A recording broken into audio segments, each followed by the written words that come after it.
The Frames Per Second podcast.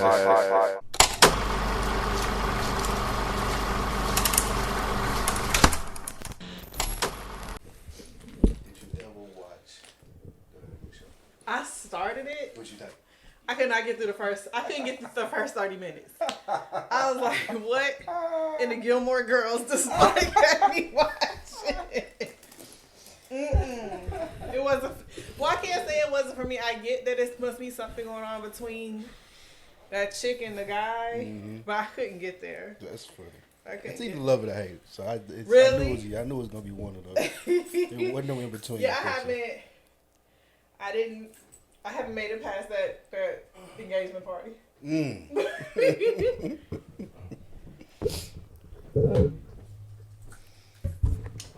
Something else. I was like, I ain't see Rod. Oh,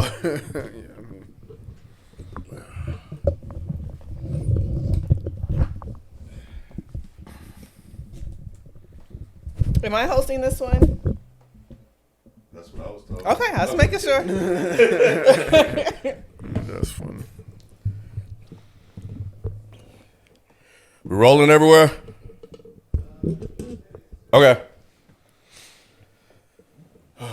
How's it doing? Fine. He a little annoyed because they didn't have children's church today. Oh, and I didn't have his headphones, so he had to actually pay attention to church today. Other than that, he's fine. A little emotional today, though. I don't know why.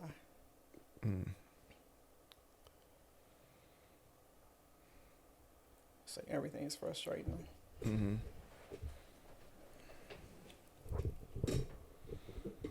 I was telling them how he don't like I don't know if he does it with you, but he definitely does it with me. But he don't snitch on his friends. Like he don't say if they did something like to him or something like that.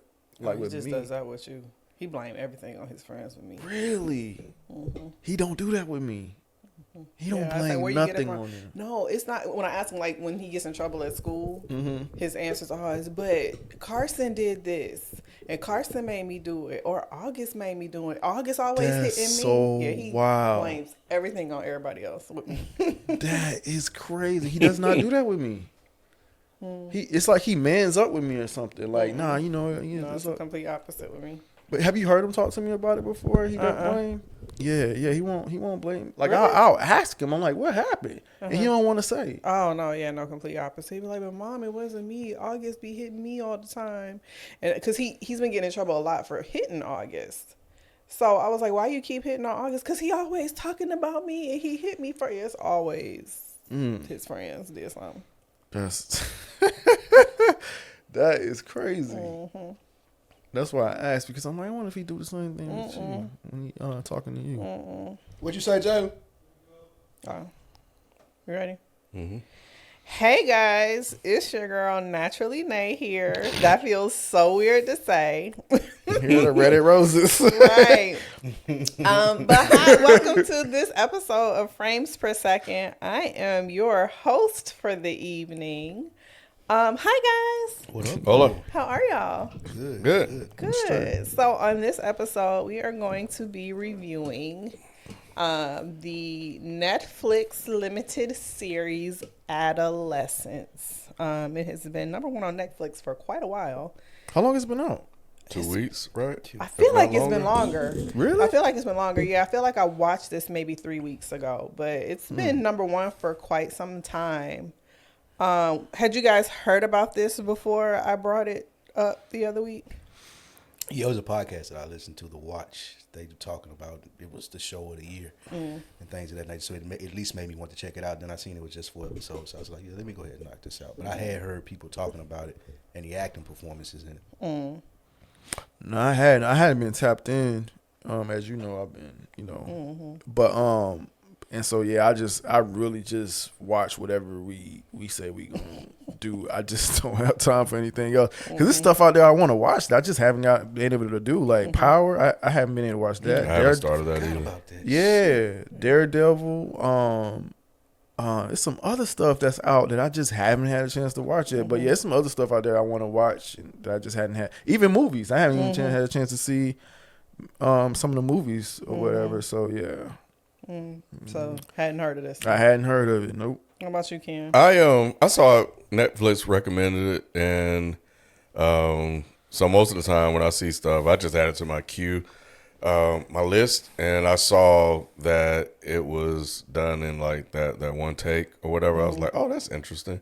Also, people came out and said that. That's part of the hype around the show, Yeah. which is why I really wanted you to watch it. Yeah, and I think that's in the description, right? Yeah, so that's what captured my wow. attention. Well, you said it was all done in one take. Yeah, Really? each episode. I didn't know that. Yeah, Oh, we gotta get into that then. yeah, we do. Oh, we gotta get into that.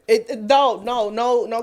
I was. It took me the second watch to realize it. The second watch of all four. Oh, so you didn't know it up So front? I'd like after I watched it. That's not what drew me to it. Okay. But after I Okay. watched it, I was like, this is really intense. Why? And then I thought about it, and then I saw some stuff. I was like, oh, so that's what made me go back and watch it a second time so I could actually watch it from that perspective. No, that's really, now that y'all say that makes sense as Yeah. far as why it was that intense. Yeah. Like, that scene where he had to first get to the police station, that really makes sense as to, okay. So now you gotta go back and watch Yeah. it. Yeah, I do now. They put that in the description? Yeah. Yeah. Wow. I would have never thought they would have did that to Yeah. put that in the description. It's part of the hype around the show, which I think is part of the reason why it's been number one for so long. That's even more shout out to these actors then. Yeah. Jeez. Yeah. Well, shout out to everybody. Yeah, well, you're right. Yeah. Yeah. God, Yeah, that was part of the reason, Roderick, why I really wanted you to watch it so I figured you would geek out on it a little bit. A lot bit. So before we get into that, Spike, what did you think of this?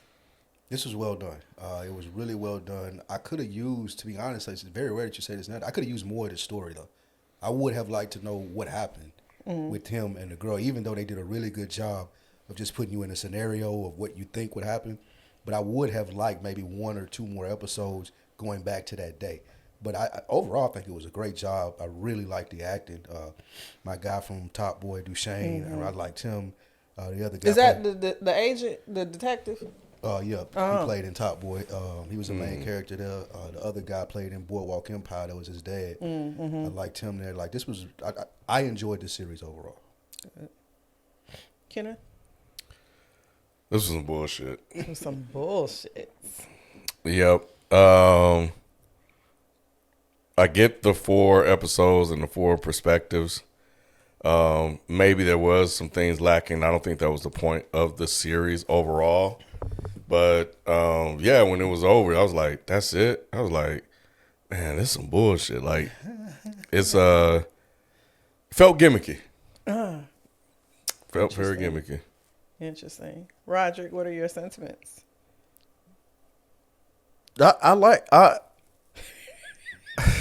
Because I feel Ken to a certain extent, but I feel Spike too. But I won't say gimmicky, but I do feel like it was a little. So yeah, I am with y'all both, but this is the way I'm with y'all.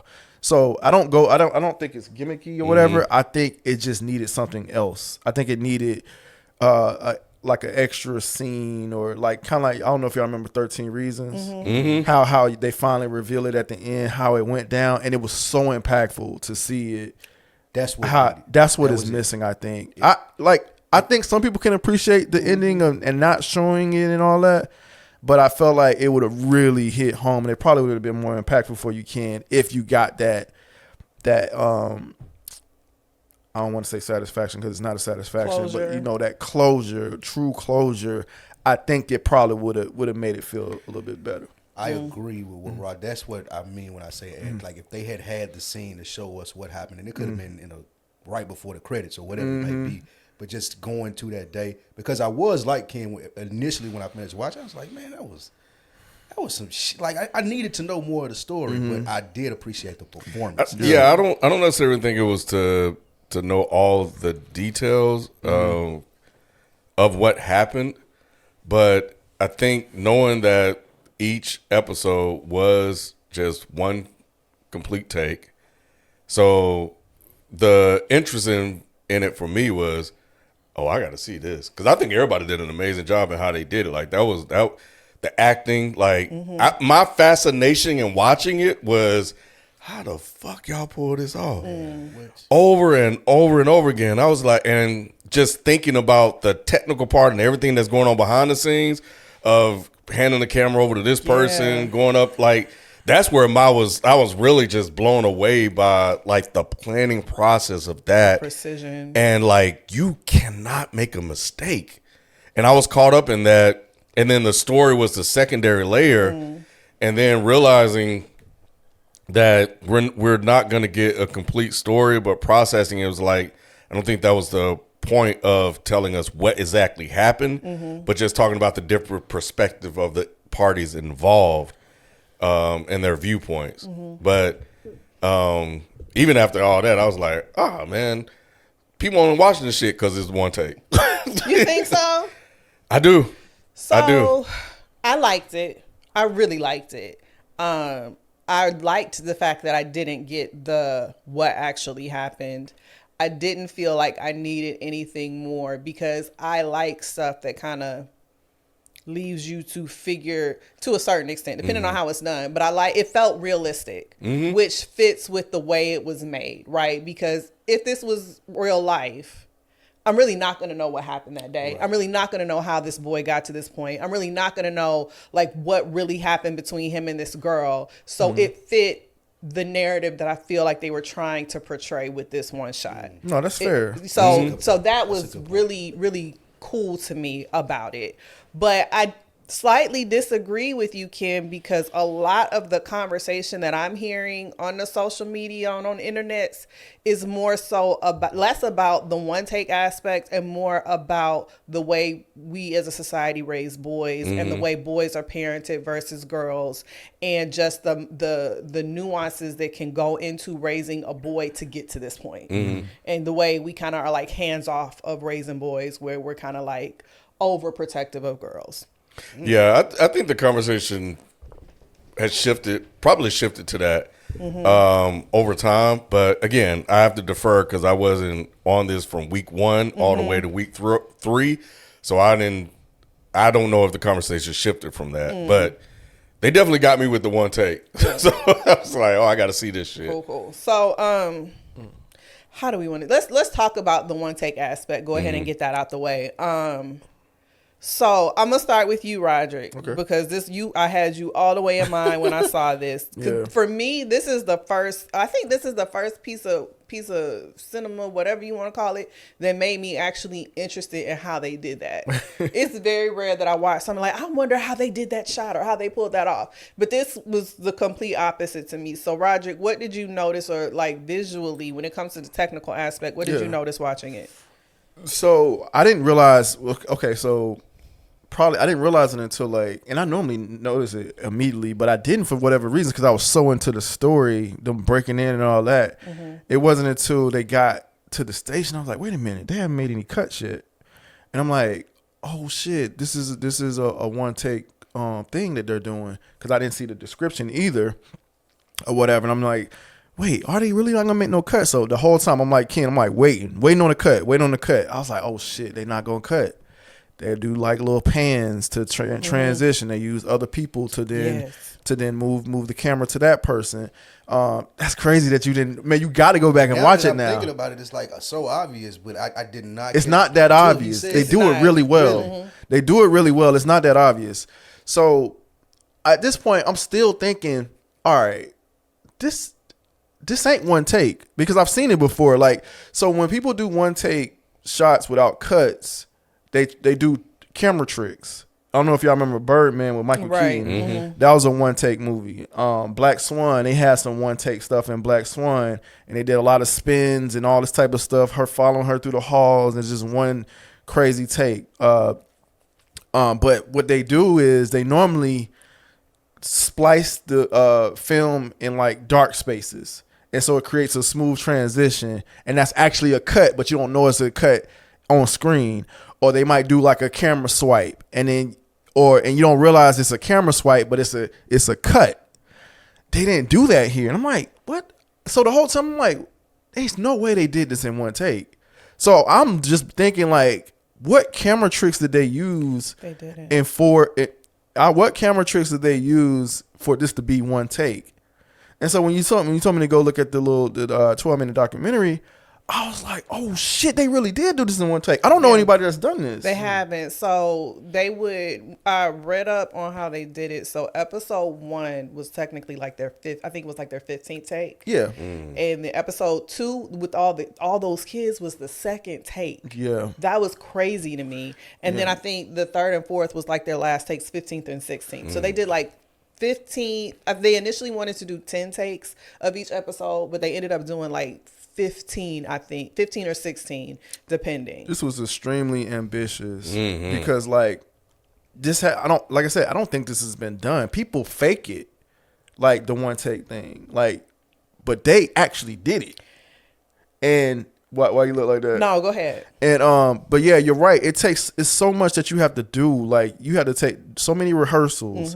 They had to figure out, okay, this camera angle doesn't work. This camera movement doesn't work. So they had to figure out all that type of stuff. Lighting is so much that you have to figure out to make this possible. It's pretty damn amazing. The shot in episode 2 at the end drone? with the drone. Yes. That was so impressive. So I've to seen me. that. So I've seen that work done before with cameras. So while impressive, I knew exactly what they did. You hand it off to a drone person, they put it on, and then it flies away. It was so seamless. It was, but I've seen it done. But the fact that they did that along with running and chasing and all this other shit, it's like, god damn, like y'all really thought this all the way through. Yeah, the running scene was funny because I was like, y'all are running slow as shit. As hell. But now had I know to. why, right? Yeah. I was like, this is the most bullshit ass chase I've ever seen. But now understanding this, so the first time, I was like, why he should have had this little kid. Yeah. But now understanding that they had a camera running with them that couldn't stop. Yeah. That made it a lot different. And you had to block the shots. So they actually had the guy running the scene, like the director or whoever running the scene, to see how it could work. You know what I'm saying? So it's like you got to block every scene. And then you had cars that you had to then choreograph all that with. It was, It's amazing. They did that, man. It is. They did that shit. The father. Wait, before you go, so now you didn't know they did it. So from your perspective, you saying that what? There was an intensity that I couldn't, like, I ain't as technical as you are or as Kim, but I knew that there was something different. I didn't know it was one take when they did the scene at the when they were intaking him at the police station. I was like, damn, like, why does it feel like this? Why is it so intense? It feels like I'm right here in the room with them. Yeah. And they did a really good job at that. And then the other episode where I think they did a really good job, where I was wondering, like, but one take never crossed my mind, was when he was talking to the psychiatrist. Yes. And he had that whole little thing. I was like, damn, it feels like a documentary or some shit like this. It didn't feel like a documentary. At that point, I think that's when I started to key in because it felt like a play. I was like, this feels like theater. Even better, yeah. Yeah. Yeah. And that's what I was going to say, too. Like, that takes a lot of rehearsal. Plays, and they basically just took the same approach, but just on film. You know, plays is one take. You know what I'm saying? Sometimes you get intermission, but a lot of times it's one take. You know, you just play. And the other thing is that it's not a bunch of cameras that you got to use, and you got to go to these different rooms outside.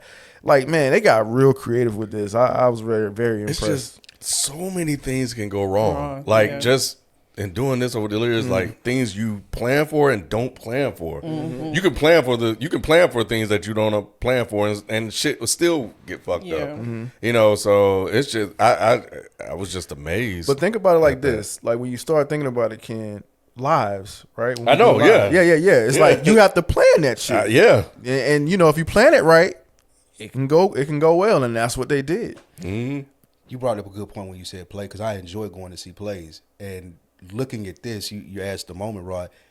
I feel like these characters knew their roles so well as far as their lines. Oh, you had to. Like, you could really tell now that y'all saying it about the one shot, like they were into these characters similar to when you go see a play and you looking at it, you be like, damn, he killing this. Yeah. In the documentary, they said they had to keep doing it till it came second nature. Like it just seemed like that too. Yeah, exactly. And that just made for a better, more compelling story because it is second nature. Like you know these lines like the back of your hand. Like so that's what they had to do. I think it would take 10 months or something like that. I don't remember that. I think it's part. like 10 months or something that they had to just choreograph this whole thing. But they only shot it in 3 weeks. They took like 3 weeks to shoot. Right. That's what Yeah. I'm saying. But they planned it out for months. Yeah. They planned it out for months, from camera to lighting to acting, and then it's like, okay, y'all ready to do this one take? We got 10. They How say much like pressure is that on everybody? yeah. It is a But, lot. but that's why they said they kept doing it in repetition Yeah. to sort of just be second nature. Yeah. Yeah. Yeah. They was concerned about the boy. I mean, yeah, because he's the young. He's Yeah, so they was young. concerned about him. And And he had a lot. We'll talk about him. Yeah. But he had a lot to yeah, carry. he did.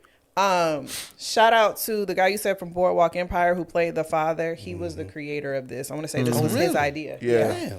This was his idea that he wanted to do the idea of the one take of this particular story. So shout out to He him. played Al Capone on Boardwalk. Did he? I knew I'd seen him before. I had no idea he was this good of an actor though. Yeah. Let's start out with episode 1.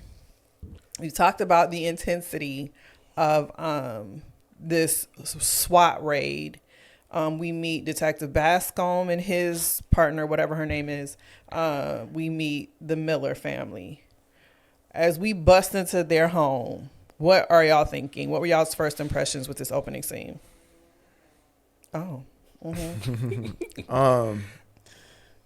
No, it was. I mean, it started off intense. Like I felt for them. Like yo, why are y'all like what's going on? Like talk to me. You know what I'm saying? Like yeah. So they started this off really well. And when I realized they was looking for the boy, I'm like, wait, what? Why are they looking for the boy? And so yeah, it immediately grabbed me. The lead up to them even going into the home, like how the tension just slowly built from him having a conversation about his son trying to skip school, and how it's just like a normal day. But we finna go arrest an 11-year-old boy for murder, and his parents have no idea it was perfect from the sense of like boiling water. Like it started off hot, then it just started boiling and boiling. Like damn, it's crazy. Yeah, no, I agree with both of you guys. I think it is a little extreme to go bust through somebody's house to arrest an 11-year-old boy. Like that was a lot. So, but I liked the reaction from the parents and even the daughter, how they just threw her to the side, and just all of them were perceived threats when they going through here. And even there's a shot of the kid where when they burst in the room and his arm is against the wall, and y'all see the torn paper kind of look like a knife. If you go back and look at it, which was kind of really dope, kind of how they set that up. But I think they did a good job of kind of lulling you into what they were about to do, and then just walking you all the way through the episode of not like what in the hell is going on. It didn't take any like. They did this great thing of it didn't take any intensity. Like they realized that it was fucked up what they were about to do. Yeah. Like you could see that it bothered them that they were about to go arrest an 11-year-old boy. But once they got in there, it didn't take any intensity away from the job. It was still get your ass down on the ground, do this, do. It was still like they were going to arrest you for obstruction. Right. It was that was so well done. It was. I was going to say it was odd how in the intensity there was still a level of empathy there, but still doing the job. That was the thing that I noticed with Bascom in particular. He did a really good job of being professional, understanding why he's there, because at the end of the day, they're there for the victim technically, right? But still having some empathy, because I think he was 13 actually. I think for this 13-year-old kid, like there's no joy anybody's getting out of this situation. And even like when you talk about the way they kind of threw the daughter and had everybody pinned, on the ground or whatever, I thought it was interesting because when they get to the precinct and the mother's like, they threw us on the ground, and he was like, well, nobody did that. And it's like, I felt like they threw him on the ground, but no, when I went back and watched this, no, they actually did ask you to get down. And the daughter was like, no, mom, they didn't do it. So I felt and it was odd to me because I felt from the mother's perspective, it's like, that's like, what you mean get down on my, like, I felt like they were bogarting it. But then also when you think about the fact that a little girl's been killed, it's like, they did this so well to really show the humanity. Yes. And the lack, like how that can be a lack of humanity, but still be there at the same time. We don't know if y'all hiding him. We don't know if he's told y'all. Right. We don't know. Like, it was so good. Yeah, because he wet, like, to the empathy part, he wet himself. And it was just like, yo, get your dad to come in. Yeah. So that was, you know. Damn. So we find out that they're there to arrest Jamie Miller, 13, for murder. And he looks so innocent. He's just like a harmless little kid. Yes, he did. And that's been another conversation that I've seen on the interwebs, just about how they use this frail white boy as this villain. And technically, but because he looks so innocent, I think the goal was to make you feel like this could be your child, right?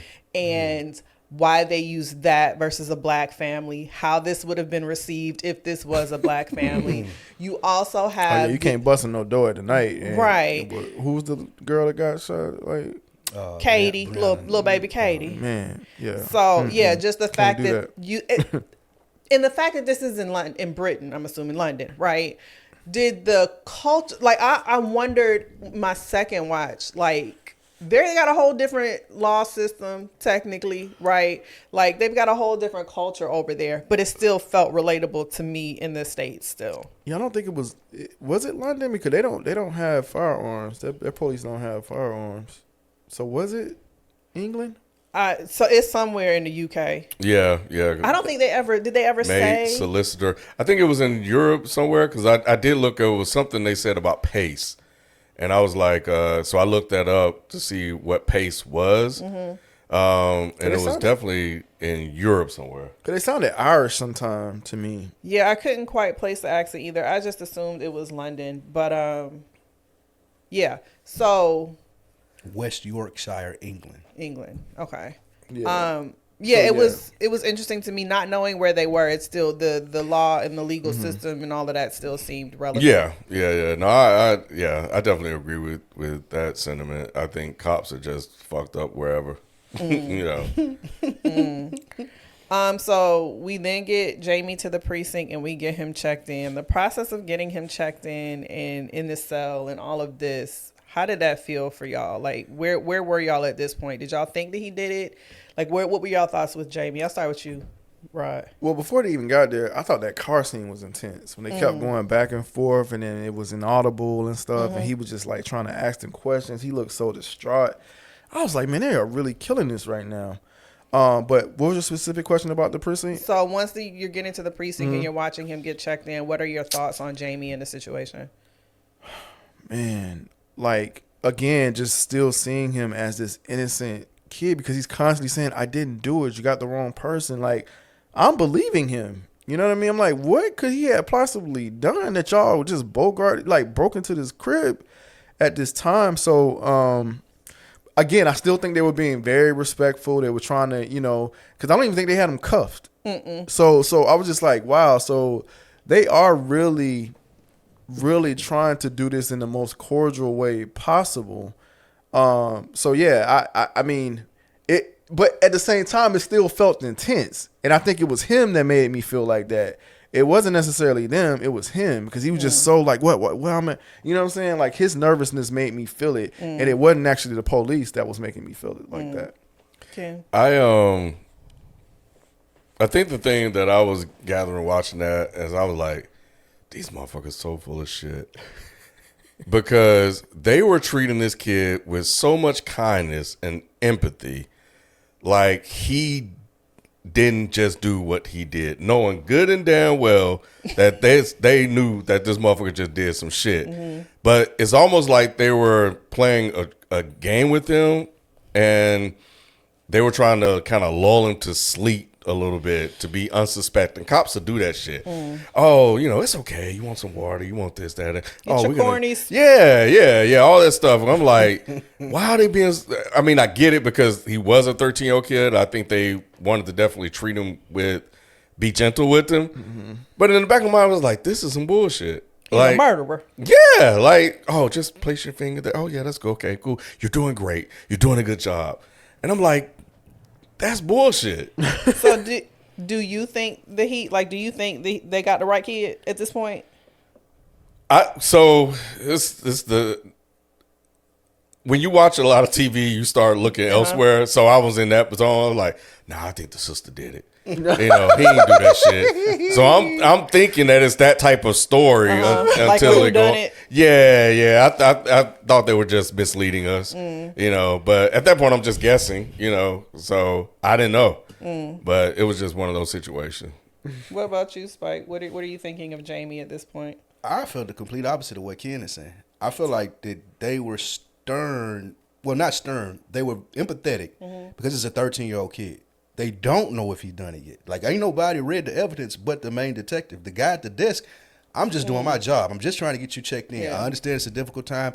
I'm not the person you need to plead your case to. You're going to see a judge. You're going to get a lawyer. Just let me do my job. Let's make this as easy as possible. I think that that's a situation. The reason that this scene stood out so much because people have been in situations, whether you're in a car wreck or somewhere, you have to explain something to somebody. You're in an emotional state, and you're trying to get your side of the story off, but they still have a job to do. And I think they did a really good job in this scene of that guy being just empathetic enough to be able to do his job, but also still doing his job. And like, we got to get through this. Like, you're not going to the next And he's step. like, you're doing well. Yeah, you're not going to the next step of this until we finish this. Let me finish this with you. I could relate to that. I thought that was a really dope scene. What are you thinking of terms of, is Jamie innocent in your mind at this point? Do you think they got the wrong kid? This is all a mix up? Similar to what Ken said, I'm thinking like it can't be this cut and dry. Like, something's gonna have to come out in the evidence when they start talking about it that he didn't do this. So like when you watch a lot of TV, you are looking to it like, I start introducing the rest of the characters so I can figure out who done it. So yeah. I'm the opposite of all of y'all. I felt like he did it from day one. Really? As soon as they busted his door, I knew that he was guilty. I don't blame you. Don't trust Why? The only thing that made me think that is that his parents didn't know. Like, they didn't know anything was even going on. That's not unreal. That's Really? not unreal, but it's not. It was the first thing he said is, "Dad, I didn't do it."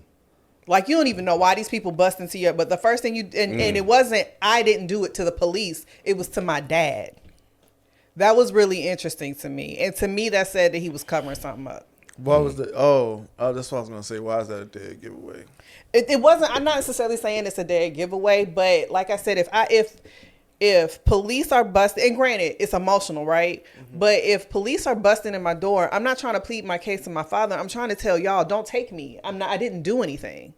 So the fact that the first person he sought out was his father to plead his case and say I didn't do anything, to me felt like you're trying to get somebody on your side. And see, I looked at him as like his father being his protector. Like if that's I'm a why. father, because like if I'm the protector over my household, it's not gonna be far fetched if I think Dom is gonna be like, Dad, help me. Like, you're my protector. You know what I'm saying?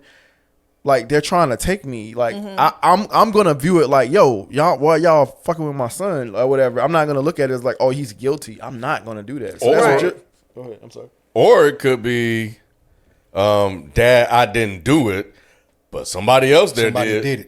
It wasn't me though. Right. That's how I'm that's why it taking it. didn't stick out. Yeah, that didn't stick out to me as him being guilty.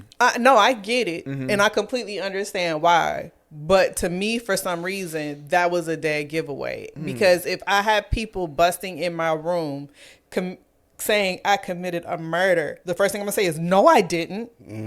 The first thing I'm going to say is not, Dad, help. I didn't do this. For me personally. So to me, it was just something about the fact that he reached out to his father in that moment that meant it made me think he didn't do it. And throughout every time he said, I didn't do this, I didn't do it, it was just something about it to me that felt like you're trying to convince us. Interesting. Yeah. So I immediately thought he was guilty. And see, as a 13-year-old, I think that would be the first thing you would say. Like, you would try to get you're going to try to run to your parents. Like, that's what I thought was brilliant about it, because that seemed like a normal reaction from a kid. A kid is not going to sit up here and try to plead with an officer. They're going to go to their parents, just like they go to their parents about everything else. So for me, it's like that seemed very, very realistic for him to try to find protection in one of his parents. I get you. When somebody was, he was under distress. Yeah, I completely understand that. It just stuck out to me.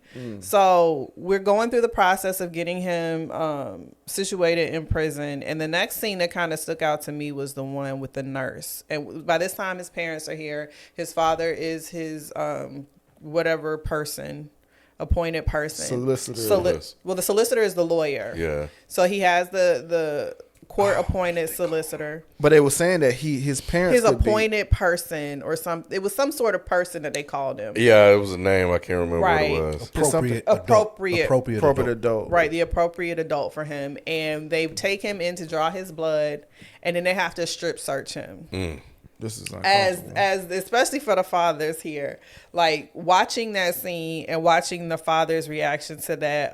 Roderick, I'll start with you. What did you think about that scene and that performance? It was intense and uncomfortable. You know, like I felt the father like, yo, do we have to do this? Like, I don't know you from Adam. Like, you know what I'm saying? Like, I felt them. I'm like, yo, is this absolutely necessary? In what world is this right for y'all to be able to do this? You know, it's like, yeah. So I definitely felt him in that moment. And just, again, no cuts, right? They were just focused on his face as they were doing that to him. And you could just feel it. Like, you could just feel like it was uncomfortable. Like, like they really made this realistic, man. Like you would have really thought that was his son for real, in real life. Like, they were ready to jack his ass up if he didn't they were let like, him look, go. get it together. That's what it was so dope about this Yeah. this show, because it was like, we trying to give you all the grace, but you gotta understand your son is being like murdered. That's what he's being accused of. Right. And we get you being a parent in this, so we're gonna give you a little bit of grace. But like you said, they was trying to jack his ass up. I like that the solicitor was in there too, and like he didn't want to do He it. know And the the dude procedure. was like, bro, this is gonna be the best thing for your case. Right. Like, you have to think about this as an adult, not just a parent, and getting your child through this. Yeah. So I was trying to place myself in that situation. I think knowing that it is protocol, I would have understood that they have to do it. I probably would have thought about it before we even got there. I was like, God dang, they got to stretch my And trying to bend over, and he going. Yeah. So feel like, how am I gonna deal with that and just the uncomfortable situation of a stranger, like, you know, following up, you know, my kid as part of their job. You don't want to see that as a parent. It's rough. And you know, I love how everybody else was turned around and, you know, the dad just eyes on them to make sure they didn't do anything crazy. And just in this scene, I will say they were very, very kind when they were doing the search. Like, they didn't really make him uncomfortable in how they were doing. They took very soft tones with him and stuff like that because they realized it was an uncomfortable situation. But Jamie saying to his dad, It's okay. man. So this scene was really, really interesting to me because, so yes, his father bucked up, right? And that is something that you would anticipate and expect, and it's not something that's it's something that you would expect from a father in that position. I wonder how much of that is part of the point of this story, right? Like, in a situation like that that's uncomfortable, you know, they're doing their job, this situation, the aggression in a man is going to naturally come out. And then when they pan on his face and he's watching them do this strip search to his son, you don't see tears, you don't see welling up. He looked like he's ready to fight. And I think those are the subtleties in this movie that they're doing to kind of show the way we very naturally gear our men to be aggressive in these uncomfortable situations. And when you're young and don't have control of them, they can come out like Jamie does and kill a girl. Damn. So it's very subtle things in this movie that I thought they did really, really brilliantly, because it's things that you don't even notice because it's very natural. And powerless, right? Yeah. He was extremely powerless because there was nothing he could do. And to your point about what you just said, like, when he kept pushing back and got more and more aggressive, that second cop, he got a little bit closer. He was like, hey, this is protocol. Yeah. We got to do this. And even still, he didn't get the message, but he had to relent. And there wasn't shit he can do but comply. Yeah. It's what you just said is so good, because not to skip ahead at all, but it plays into the fact that like the last scene where like he realizes that he doesn't give the kid what he needs. He gives him that aggression throughout the show. Like you see that he's like, he wants him to be like a boy, that he's mad because he pee in the bed and stuff of that nature. But it seems like the whole time he needed a different type of love from his dad, and that's what led him to this. So that's a really good point. Yeah, so we can skip to the interview scene, which they close this episode out on a coup de damn gras. So we doing this whole interview. We're trying to figure out what the situation is. They bring up these IG posts between Jamie and the girl Katie, and they say, you know what CCTV is, and the attorney's like, all right, time out, time out. Let's wait a minute. Right. He was like, look, I don't think y'all want to go down this road. And dad is like, nah, my son didn't do it. It's whatever. And so like, we see that they have on video this boy stabbing this little girl. And the way it was dark. You can't really see. The way that he was explaining it to him, like just as he continued to pull out the evidence, like I know y'all don't think he did it, but here's what we have. He walked them through it. This. Man, he did a great job of that. Bullshit, bro. Why is this bullshit? He just walked him all the way down. And gave him every opportunity. You know I did it. Just come out like, bro, we got you on video, bro. Yeah. In 4K, ain't that what they say? All that extra shit. It was there. I'm with you, kid. All that extra shit. That continues on what they've been doing. That was part of the procedure. Like, I'm going to do this by the book to walk you through it to make sure there's no fuck ups here. And he walked him down. Nah, man. Just jump to the video. They bro. need to let the attorney know what all we got against you though. Like, this isn't just a simple, we know you did it, it's on video. We don't just have video. We got this, we got that. We know them your shoes. We got all of this. So it's really like them building the case to the attorney to let them know you really ain't got a shot in hell with this. Like, should just let them know off top. They say, yo, hey, don't sit this one out, doc. But that's fucked up. They could have told that attorney. Because remember he was talking to you, he said, that's all I got. He said, that's all you're gonna get. And he walked off. That's what they were doing though. He was more so, I felt like, talking to the attorney like, look, at some point, once I get through this evidence, you need to take them outside and tell them they ain't got a shot in hell at winning this because of everything I just showed you. But here's the thing, and this even bolstered my case even more, that whole, well, you made a good point that maybe the detectives knew about the video and everybody else didn't. But I'm like, this guy was so empathetic and kind to this kid. It was all fake. Oh, it's going to be okay, That's the police Jamie. trick, like you said, though. I was like, bro, you know this is a stone cold killer. I don't think they know that he's a stone cold killer. I think they know that he killed somebody, but you've never been around a kid that you know did something fucked up, but it's like you don't know exactly like what's going on in your head to be able to get you to that. How did you get there? Right, how did you get there? But they're very true. You know, not all cops are black and white, but it just felt like he was just playing games with him. And I know that's the trick that they play because I was having that conversation while I was watching it. I was like, this is some bullshit. They know something about this kid, and he's just being all nice and gentle with him, knowing he got this video. But I think, too, Ken, like, watching a lot of Dateline and First 48, like, some cops really do be wanting to know the story. They want to know the story, Ken. Is this the first time Dateline and First 48 been mentioned on this program? I don't think so. Maybe not First 48, but Dateline, I'm sure. Dateline, my shit, Ken. I watch it. But it is. It's some police that they be talking to. They'll have all the evidence. They'll know everything, but they still sit in there and look at that person and they be like, so tell me why you did it. Be like, nigga, I ain't got to tell you nothing. I'm going to jail regardless. But they really care. Because you got to think about the other side of this, right? They got a dog. They have this girl. They have a victim and they have a victim's family.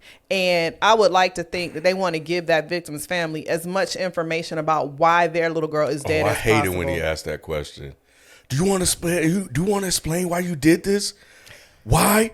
Do you want to explain to the mom or to the mother? Yeah, come on, man. Mom. Stop. And they need what motive. Is the truth? They need motive to present to the DA. That too. Like, they need motive for the DA to build their case. Okay. So that's a lot of time. That's all what right, they do cool. Too. Appreciate And that's probably more so what it has to do with. Right, like he's trying to get motive. Okay, cool. Appreciate it. When we get to the second episode, which was to me the weakest episode, but it was strongest technically, but weakest story wise. But are we going to the second one? Before we get there, can we talk about the dad's reaction to the video? I don't know how, because again, are y'all at this point like, damn, he really did do it? I still didn't believe it. You are the daddy. with the video evidence. I'm like, Rod, I kind of was. well, thank you. I thought it was a trick. I thought it was I like, thought it was a I thought it trick. was like, man, somebody put on his clothes, changed his shoes. Like, I'm like, man, that's probably one of them little boys that set That was him up one of and his he don't friends. want to snitch. I thought he got set up. I thought he got set Yeah, up too. I thought he kinda Why fake is he did it still and- saying it and wasn't ran. me? I don't understand, nigga. We just saw you. Yeah, we. I'm like, why are you saw still you saying stalking that? her. So it didn't tip y'all off. And he was like, so is she dead? Huh? When they showed He the little asked, girl was Katie's she picture, dead? he's like, so is she the one who's dead? Who said that? And the boy? Jamie, and the Bascom was like, oh, why you asked that? That's real clever that you just asked that. Yes, she is, by the way. Yeah, again. That would have been, if I was his Facts. daddy, that would have been, I'm like, pause, let's adjourn. Let's start. Meeting adjourn. Let's start talking about a plea deal. Yeah, so But he still seemed very innocent and nonchalant and selling just it. kind of, he was Yeah. really selling it. Even though they got video evidence. Like, I'm like, was he stabbing her or was he hitting her? I'm with you, bro. I'm like, what? I can't see. I'm like, I can't tell. You can't, and they cops can't. Right. You can't. You don't really have a clear picture. Because that's the other thing. They didn't have the No. murder weapon. No, they don't. They couldn't find the murder weapon. I'm like, well, did he kill her in this moment? I didn't know. Yeah, we Like, don't I was still in disbelief. know. Yeah. And I was like, they did. Would you disbelieve? It was over. You going to jail now, buddy. That's it. Yeah. Yo, I still was just like, I don't know. I thought it was. I'm with Rod 100%. I thought it was a trick. I was like, nah, something else happened. Something else and happened. we gonna get the We answers gonna later. get- on we in gonna get episode the 2, 3, or answers. 4. I No kept waiting for wonder the answers. You thought this was some Bro, bullshit. As soon as that shit went off, I was like, what the fuck was that? Yeah. But to the reaction for the dad, I was placing myself in that situation. But like for me, because I love, he was like, no comment, no comment. Hey Rod, as soon as as soon as the solicitor saw that videotape, He started packing his stuff up. he was like, I'm gonna give y'all a minute. He got the fuck up out of there. We didn't see him the rest of the show. That was it. He was Like, y'all don't even need me no more. To be honest. This case is dismissed. Yeah, but and the dad though, because I'm like, man, what would I do? I I didn't don't even think. want to touch him. Like, he was just like, But would you have had that reaction? I don't know if. Yeah, I think I you would would have. have. He absolutely. I absolutely. would've. I do it now. I do Yes. it now. I show Don when I'm disappointed in him. Like, he knows. Like, he'll keep, Dad. He'll keep saying, I'm like, nah, I don't even want to talk to you right now. I'm so disappointed. And that's why this scene was so good. And to Spike's point, I feel like that's part of Jamie's problem. Is like, He came around. stop it. Nah, episode Like 3. this episode is part 3, he showed his ass. his whole ass. He did not come around this. He you hugged talking the about kid, the daddy? Yes, yeah. yes, he did. Oh, you but talking he about the didn't dad. do it before letting him know exactly how disappointed I was in you. And we'll get to when we get to episode 3. But I feel like that's part of Jamie's problem is that his father. He's very aware that his father is disappointed with the type of man that he is. And in this moment, like Jamie's crying. It's like he's unable to disassociate from his personal feeling about what his son just did. Yeah. And he didn't give him, it's like, get off of me and then I hug you. So it's like rejection, but then love. But look, What's wrong with that? because this motherfucker did sit there and lie. Depending on the kid, it can be a lot wrong with that because if that's a continued pattern, how does that then show up in the kid's psyche later on? Because now I have to be a man or otherwise I'm going to get rejected and then you find yourself in this situation. That has nothing to do with being a man. You just killed somebody. And lied to me the And whole lied to time. me. I asked you. So I gave you so many opportunities Bruh, to tell me. You got me out here looking crazy. Crazy. Spike, I'm looking crazy, bro. I'm looking fucking the fuck crazy. off Right. me. You out here embarrassing me. My God. You like I ain't mush you in your goddamn head, kid. What you doing? Oh You my doing good God. and damn well you killed that kid, bro. Oh my Hey, God. didn't even ask him. He asked, he was like, look, Yeah. you got to be upfront with me. I just need to know. Did you do it? And this motherfucker said, was like, nah, Bold Dad, I ain't do face it. lie. He's like, I bet. Just I lied to got me. you. I got you, Bold bro. face Now lie. I'm protecting you because you I said got you you. didn't do it. Now, Right. I wouldn't have rejected him because I know my kids. So I know, like, damn, this kid, he gonna need all of need- this. right, He he gonna need need all me, the love. bro. I'm gonna hug him because and Spike, I'm gonna be telling him like, Deny. He No already comment. Got he got that on lock. Nah, like, yeah, he do. I said, they gotta prove that you did this. Right. That video is blurry. Right. I said, we gonna walk this through. They gotta see you to We didn't know jail. if that's you in that video. Let's just calm down. But he did though. But he did. That's eventually what he did. I know he didn't do it initially. He showed his disappointment, but essentially, yeah, he was just He like, well, embraced nah, I'm gonna protect you. Yeah. Yikes. Why you say yikes though? We'll get there. So we get to episode 2, and this episode 2 is really about the environment that Jamie's in school. The cops are going to the school because, to our point, they need a murder weapon and they need motive. I don't know why they think they're gonna get it out of some high school kids. This was so Were they even in high stupid to school? me. Yeah, I think that it was like maybe Yeah. Junior high. Oh yeah, Maybe. yeah. Now you know it's different. It's different in Tennessee. Yeah, so I don't exactly know what grade they were. 13, so I figured that's like ninth grade. But yeah, so they're going class to class. They're surprised that everybody knows, but I mean, you're going to class to class. So, and this also is the school that Detective Bascom's son Adam goes to. What were your thoughts on this school? Because I'll just say, if I had a parent visit, I would be revoking. My child would be withdrawn immediately. We transferring. What did y'all think of this school? Well, you wouldn't have seen the child's behavior. I think that What you mean you wouldn't have seen the child's behavior? because kids will be on their best behavior. It's not about the other kids. They Oh, weren't okay. when the I'm not police was worried there, about right? I mean, if I went to that school and my child was, and I saw the way these other Yeah, kids that's a was rowdy acting, school. No, they got to get the hell out. Yeah, I wouldn't want my child going to that school.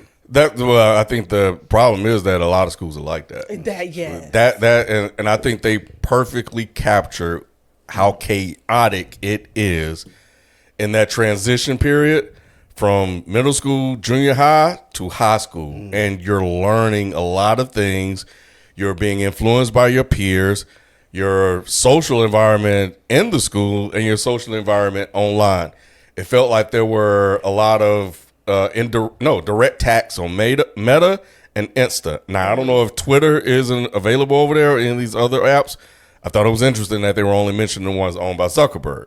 They said TikTok though. They did? Yeah, Yeah. Okay, TikTok, but I didn't hear anything about Twitter, which is, I think that's for old people now. Like, yeah, I do think it's kids safe don't now. use But that was the thing. I was like, kids are using Facebook again? I don't Insta, I get, but they were talking about Facebook too. So anyway, but yeah, it's awful. Like the kids are awful. These they run around cussing. They doing all this stuff. This whole conversation about sex, that's very common. You know, that was common when I was growing up. So imagine it now. And I did learn something with these color emojis and shit like that. I thought that was like that's crazy. new shit. That was like learning a new language. I was Color like, emoji. what? I don't remember Yeah, that part. bro. Like the different color hearts mean different things. Yeah, when Adam was explaining the red pill blowing up and like he said, the different colors and what each color means. Yeah, that was really interesting. I need to go. Adam.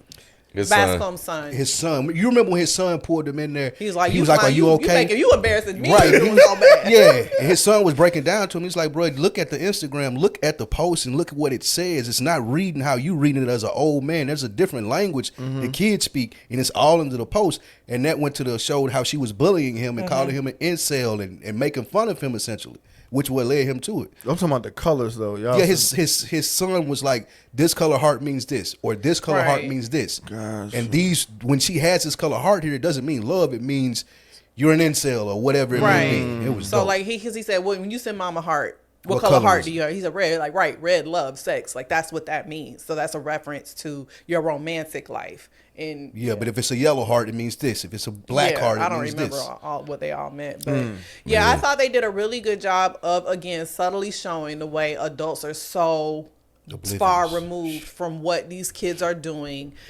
Even in the school, it made me think about like when Bree and T were in school. Like I'm sure it was all kinds of stuff going on, and we are just so unassociated. We just don't know what's going on with these kids' lives when they go to these schools and what they're dealing with on social media and the bullying and things like that, if they are, if they aren't.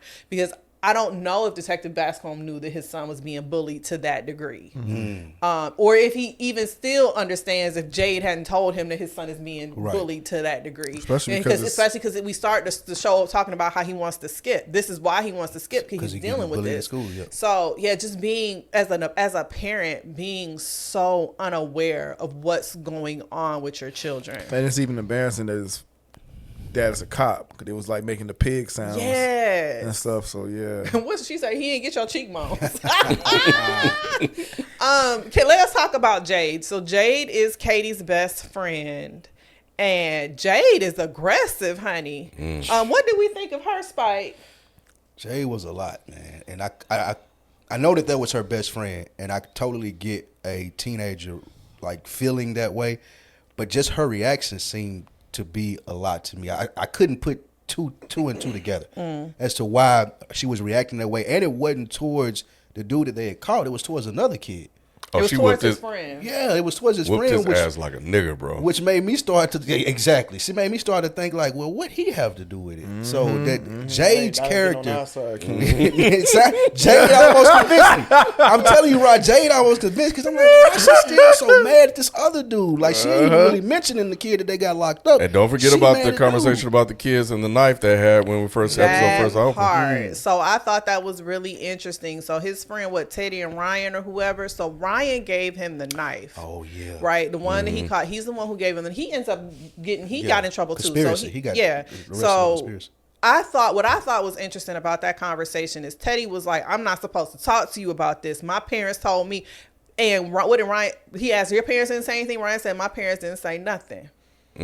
So I thought it was interesting that you have Teddy in this mix with these two boys who obviously have some parents who are some sort of involved. You have Ryan, who's, you just found out that if Dominic came home talking about my son killed somebody and I don't say nothing, that's a level of detachment in the home. If he came home and said, or did he not? I took it as those were the two that didn't tell their parents because they did something. And the other dude said, I saw them two dudes. By now, the story's out. Right, the story's out. And Teddy asked, he's like, because he said, did you tell your parents about the knife? He was like, yeah. He said, well, what did they say? He's like, I'm not supposed to tell you. Well, what did your parents say about it? They didn't say anything about it. Okay, I see what y'all saying. Right. Like, people are talking about it. And I went to Teddy the parents have heard. Honey, we would have been at the school. Like, I would have been knocking at the Miller's door like, excuse me. So I do think that was an interesting way of showing the level of attention that these kids are getting from their parents at home.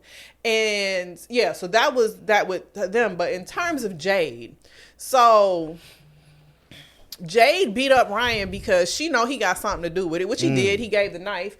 Y'all are, I know that my friend was bullying you. I also have to keep into account, or what I'm thinking is that Katie's a mean girl, right?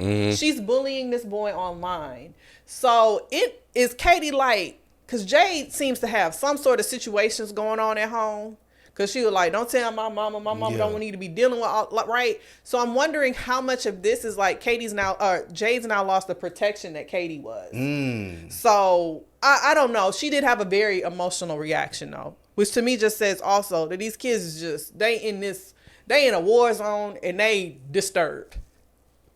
Yes. And which is why we definitely make sure that we do these check-ins with our kids, because it's rough out there and they be going through so much, bro. The things we see, the things they tell us, the things they don't tell us, you just never freaking know. And even if you ask and check in, they still could possibly lie. So, but I think the other thing I thought was interesting, I think with Jade, maybe she feels guilty because maybe she allowed this to happen. Maybe she was involved in the bullying as well. Yeah. And that led to her friend's death. And she didn't stop in to intervene because it was just part of what they do. And no one ever thinks it's going to get that far, right? But another scene I thought was interesting in this episode was when they walked in the classroom and the kids were just going crazy. Oh, my God. When the substitute wasn't there? That was a sub? No, that was a real teacher. I think that was a real teacher. Yeah, and she was like, he's new. And I thought he was a sub. Yeah, he's a sub. He said it to him before. When Bascom pulled him to the side, he was like, what am I supposed to do? I'm a sub. And these kids are all out of control. I can't do what you want from me. What was he late? Oh, the Mr. Malik, he wasn't in the room, and then he walked in. Okay, Yeah. which is funny. I mean, we talked this is about why I that. told you don't leave the talked about it on classrooms unattended, bro. Yeah, we talking about that But yeah, classroom management. Like you have to control the classroom. These kids respond to authority, and if they don't, you got a situation to deal with the ones that don't respond to authority by expelling them or punishing them in some kind of way, which a negative deterrent, negative reinforcement gets everybody else in line. You can clearly see this whole school is just out of fucking control. There are no adults in the room.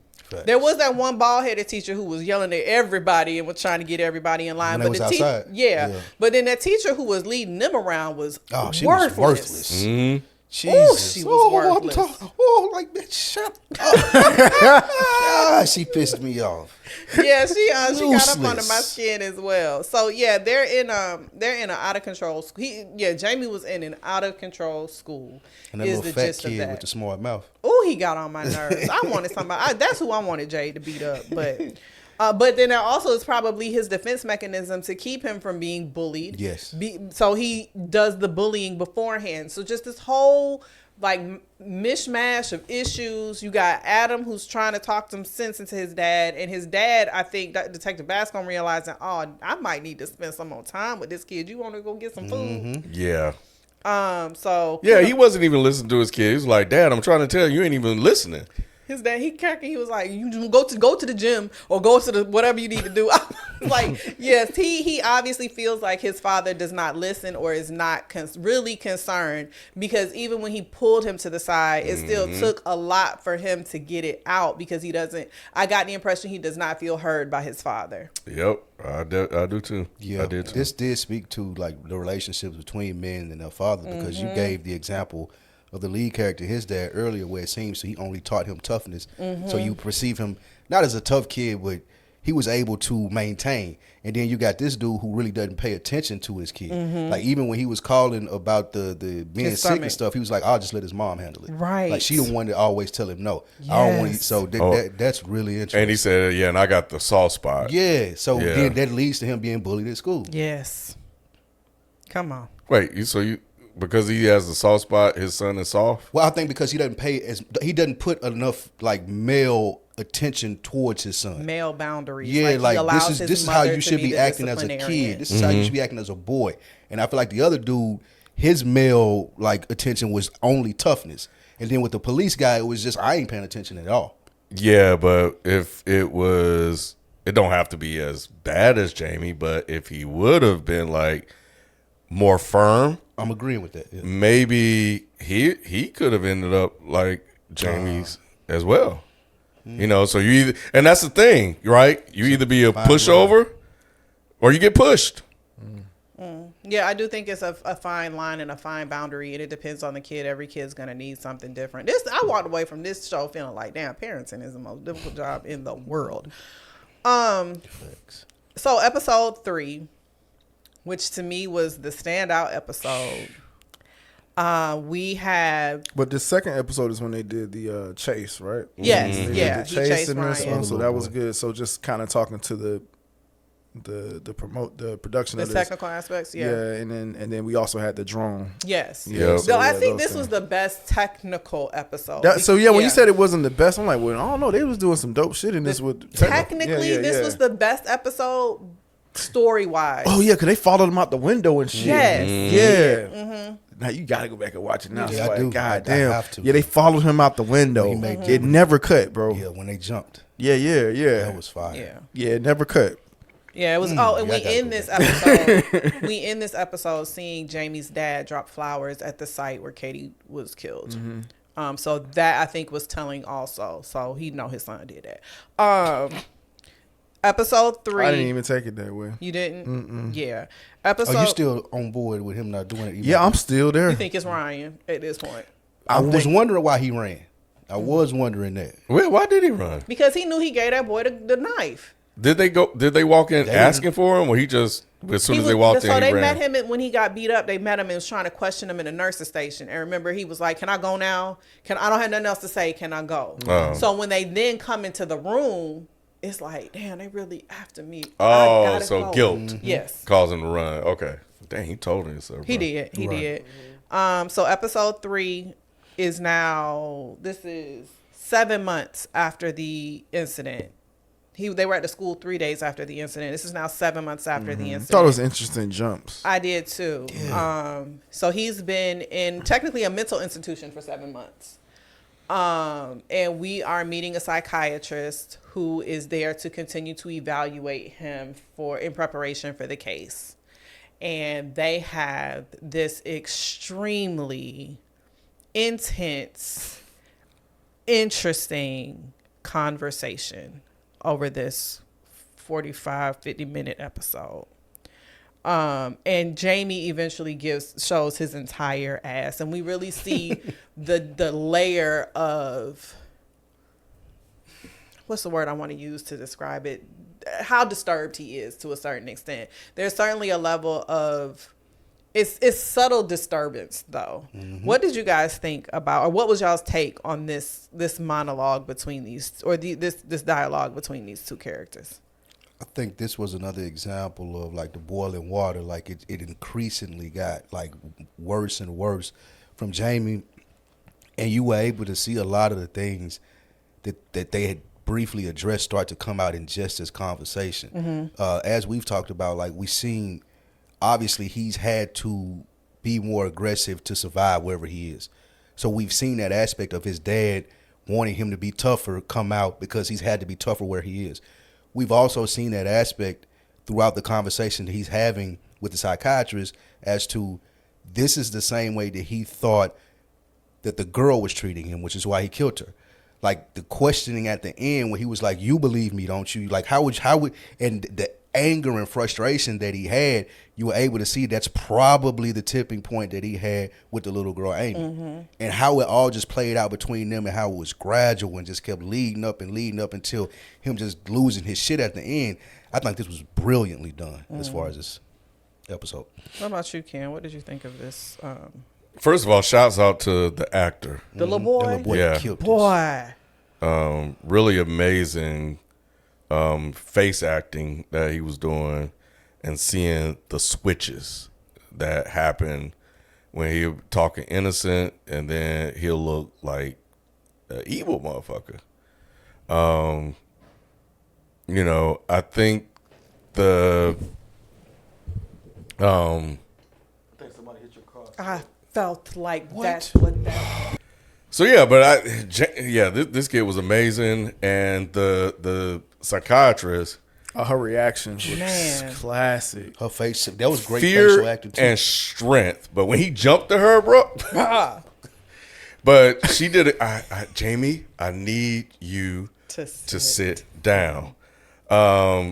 Great displays of strength there to try to keep the situation in control. But still pull stuff out of him too. Yeah. So, I think this was a really good episode in terms of their acting, between both of them. Outside of the room scene, I loved when she was outside of the room looking in at him. Mm-hmm. I was like, man, she is killing this right now. Yeah. She looks so disturbed and trying to figure out what the fuck is happening, because it was like a switch. She went in one way, but came out a totally different way. Like she went in just like hopeful that this kid is, like wholesome and innocent, but she quickly found out like, this motherfucker crazy. He's crazy. And is he crazy or is he acting? He's still maintaining his innocence too. He is, but he also slips up during the conversation and makes the comment about, he pretty much admits it, and then realizes he admits it. He's like, I didn't say that. This you're tricking me. The thing that I found interesting, like from the initial, when they first started having conversation, and she's bringing him a cheese and a pickle sandwich, and she's bringing him hot chocolate with marshmallows and all this stuff, is there was a weird flirtation from Jamie. So just the way he's interacting, because we've really only seen him interact with men. The only woman we've really seen him interact with is Bascom's partner. She didn't really have very much conversation, and she's not super feminine. So this is like the first feminine looking woman that we see him interacting with. And his demeanor initially is like he's trying to be charming. He's giving her shit. He's an asshole at the end of the day. And he's like giving her this very flirtatious, like, I'm trying. So it's like the way he's relating to a woman is completely different than what we've seen, because we've never seen him deal with a woman before. We got a glimpse into how he probably acted with Katie. Yes. And that was the first time we've seen it. Yes. Which is And I think she was feeling that way too. Yes. It's like, oh, you was really nice and you was sweet, and now you're going to fuck off on me. So she probably felt just like Katie in that point. I'm glad you said that. Yeah, I guess that, because I didn't pick up on that, but I think Yeah. it also explains his questioning at the end, because I was like, why are you asking if she liked Yes. him, bro? That's Right. weird. Because Like, he's what are you very doing? concerned about how women see him. Yeah. And it almost seemed like there were at moments a time where he recognized like his physical stature and presence over a female as well, like the way he was standing and a Over certain her. aggression, and just realized that there are, that he just felt more physically domineering than she could have, been able to, under his assumption, handle. That, so it goes into the male type of like toxicity Psyche, and stuff like that. Yeah. That they were having conversations about, was Andrew Tate mentioned and stuff like that in the series, wasn't he? I don't know if he Okay. was, but they did like the whole idea of this, like the incel websites and stuff that he was And watching. the manosphere and stuff like that? Yes. Okay. So yeah, he did mention the whole 80-20 rule. They in Yeah, that was episode it. 2. In the whole manosphere, and basically Jamie feeling like he's unattractive, he's ugly, so he has to convince girls to like him. Right. So this is why he's putting on this facade with this woman, and it's like, oh, you're posh, you're so, like, it's like it came off so like those, like, yeah, like flirt. It was weird. It was very weird coming from a little boy. Does it look like someone? Yeah. The thing that I noticed, and he did this in the first episode, and he's so good that he had certain little cues that he did when he got nervous or was getting anxious. He would start clearing his throat. Sometimes when he would say stuff, and you could tell he was starting to get anxious about what they were asking, or he felt like he was uncomfortable. But yeah, face acting, little cues like that, just the way he handled this whole conversation was amazing.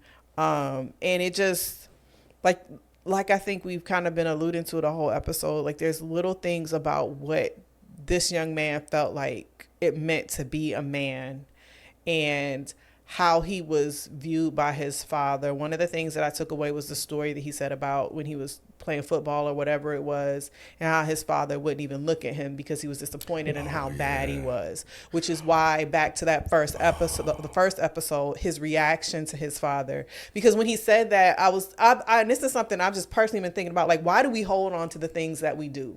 Like, why, out of all the interactions that he had with his father, this particular interaction that he had with his dad, where his dad wouldn't even look at, why did that make such an impression on him? And it's like when he does not show the type of masculinity that he thinks his father thinks he should have, he feels a rejection. So obviously that's why him not hugging him immediately in episode 1 kind of hit me the second time. Well, it hit me the first time I watched, but because obviously he's lying. We all know he's lying, and your son, for whatever reason, will not let go of this lie. What's going on in his brain?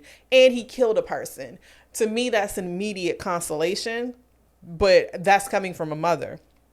As a father, there's a disappointment in the way that you reacted or the way that you handled the situation. And he obviously takes his father's disappointment as rejection and takes it very hard. So that's what also stuck out to me in this conversation, and just the way the father's reaction to him obviously means so much in how he has now created an identity and created these personality cues around how he feels like he should behave as a man. So are you saying that we can't be disappointed in our children? No, I'm not saying that you can't be disappointed in your children, but the way you show that disappointment can very much affect the way the child receives it. And you have to I think that you have to figure out how that particular child takes, how to communicate disappointment to that particular child, because each child may, like, obviously Jamie takes his father's disappointment extremely hard. And because his mother even says in the next episode, he idolizes you. So when you have a child who idolizes you, and especially to the point where you like shooing him to get off of me, like that can crush that child's spirit. Yeah, I get you. But I think the opposite can crush their spirit as well, which is what he was saying about his father, about his disciplinary actions, how he beat him, or whatever. So I could relate to that. It's like me saying that I didn't want to, spank my children and things like that. So I kind of parent on a like I'm disappointed in you type of parenting or whatever. So I don't know. Like I'm kind of torn. Like where's the line? You know what I'm saying? That's a good point. No, that's a really good point. And what I'm, because he said it. Yeah, he said he's like, look, I didn't want to spank him. My way of teaching him is showing my disappointment when he does something or whatever. That's the way he raised him. Right. And I think that sometimes, especially from like our generation, whose parents definitely whooped us, right? You have to understand that it's not so much even the physical act as much as the emotion behind the physical act that we were taught. Like, this is the repercussion when you disobey or when I'm disappointed with you. How do we communicate that differently? Because your reaction to the disappointment could be just as damning as the physical act of hitting. And it's the emotion behind it and communicating that emotion differently. Yeah, I'd say probably even more so. Like when you realize that your parents are disappointed in you versus getting a whooping, sometimes you rather the whooping. And see, I thought that was always effective in my situation. I felt like, okay, yeah, I don't have to put my hands on my child. I could just show them that I'm disappointed in them, and that's, like you said, it's just like worse. Yeah, that stick with them. But I think the point is that some children do not respond to being communicated of the disappointment. That you may have to go about that a different route for some children. The disappointment is the problem. So which brings me. Oh, sorry. So the same way sometimes it's like you have to discipline with positive reinforcement versus negative reinforcement for some kids. Some kids just don't respond well to that. Some children, like when you give them the attention for misbehaving, they want the attention so they continue to misbehave. So I think this is just an opportunity for, I think his father's name was Eddie in this here, for Eddie to maybe look at the fact that disappointment may not be how you need to lead with Jamie. Maybe that's something best left to his mother. Interesting. So how does he discipline his child?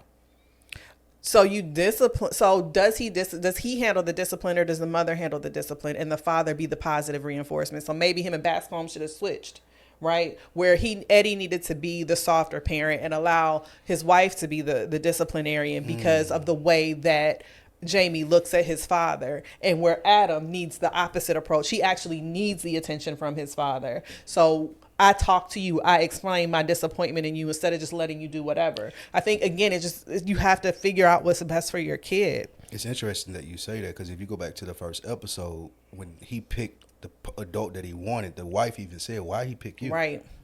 She was like she felt like nurturing and whatever it may be in that moment. And she was like, well, why he pick you? Because he know how you are with him.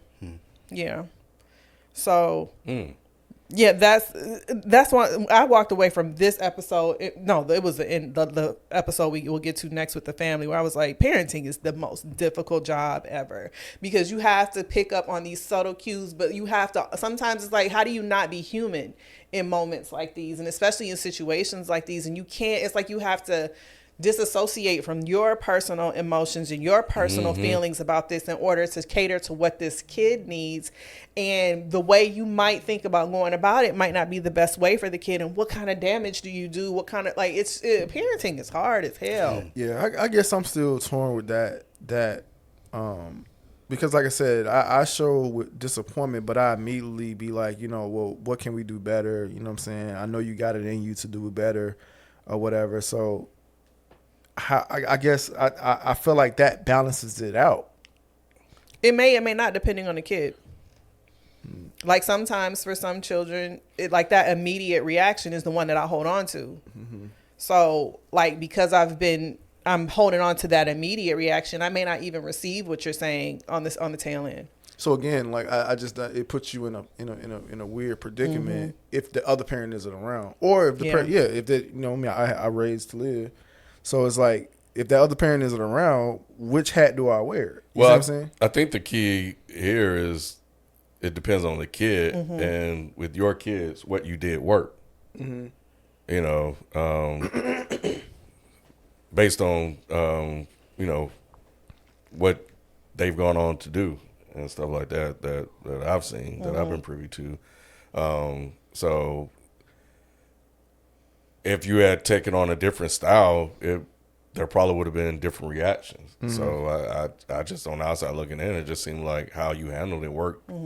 Yeah. Situation, You know, I feel you. I was just saying for a situation like this, what do you do? What? So with that said, let's go to the next episode. Yeah. I think that's a good segue into the last episode where we see the effect that this has had on the family 13 months after the situation. So Jamie's been away, and what I'm assuming is this mental institution for the last 13 months because he hasn't had trial yet. And we see the stress. So it's Eddie's birthday. It's his dad's birthday. He gets a birthday card all from Jamie in jail and all these things. And we start to see the impact that this is having on the family.